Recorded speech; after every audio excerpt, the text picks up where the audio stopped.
கிறிஸ்துவுக்குள் அன்பானவர்களே, ஆண்டவராகிய இயேசு கிறிஸ்துவின் நாமத்தினாலே உங்களை நான் வாழ்த்துகிறேன்.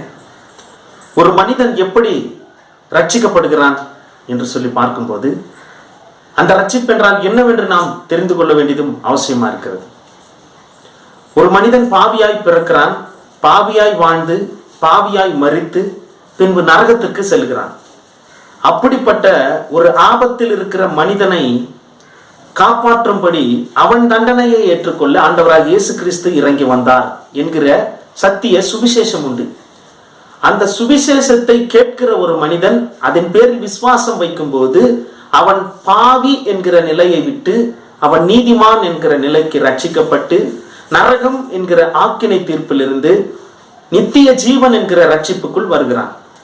இதுதான் ரட்சிப்பு அன்பானவர்களே. அப்படியாக ஒரு மனிதன், அதாவது மனிதன் எப்படி ரட்சிக்கப்படுவது என்று சொன்னால், அவன் விசுவாசிக்கும் போது. யாரை விசுவாசிப்பது? மனுகுல பாவத்தை தாமே ஏற்றுக்கொண்டு மனிதர்களுக்காக மரித்த இயேசு கிறிஸ்துவை சொந்த ரட்சகராக அங்கீகரித்து அவர் பேரில் விசுவாசம் வைப்பது.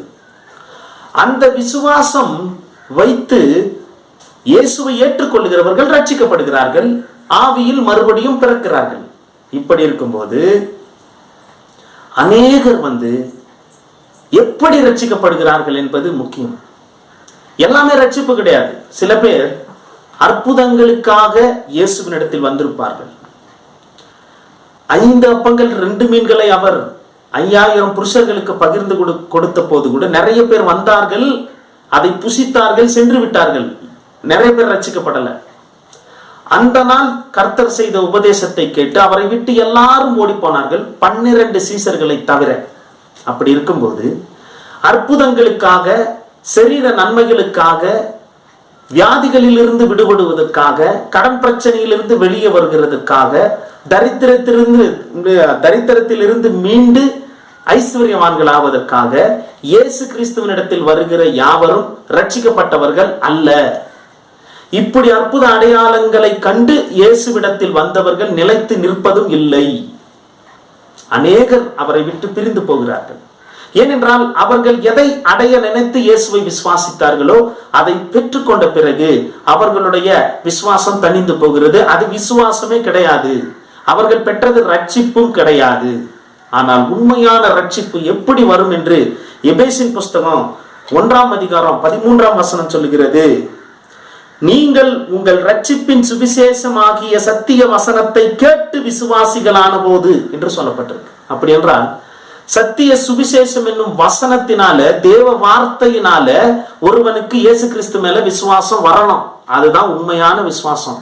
அவன் தான் உண்மையாக ரட்சிக்கப்பட்டவன். அன்பானவர்களே, நமக்கு அந்த அனுபவம் இருக்கிறதா? அதே மாதிரி நாம் ரட்சிக்கப்பட்ட நாளிலே என்ன நடக்கிறது என்றும் அதே வசனத்தில் சொல்லப்பட்டிருக்கிறது.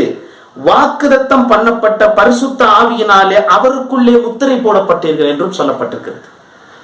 ஒரு சாதாரண மனிதன் தன் பாவி என்று உணர்ந்து மனம் திரும்பி ஆண்டவராக இயேசு கிறிஸ்துவை சொந்த ரட்சகராய் ஏற்றுக்கொள்ளும் பொழுது அதே நாளிலே அவன் பரிசுத்த ஆவியை பெறுகிறான். அந்த ஆவியினாலே அவன் மறுபடியும் பிறக்கிறான் என்று இங்கு சொல்லப்பட்டிருக்கிறது. என்ன பாக்கியம் பார்த்தீர்களா?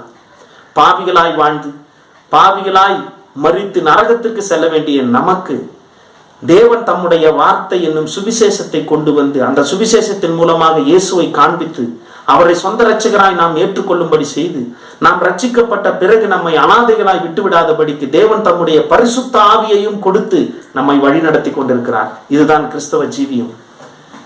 ஆகையால் அன்பானவர்களே, ரட்சிப்பு என்பது சுவிசேஷத்தினால மட்டுமே வர வேண்டும். அடுத்து ஒரு மனிதன் கிறிஸ்தவனாக ரட்சிக்கப்படும் போது அவன் பரிசுத்த ஆவியை பெற்று முத்திரிக்கப்பட்டு இயேசு கிறிஸ்துவின் வருகை பரியந்தம் காப்பாற்றப்படுகிறான்.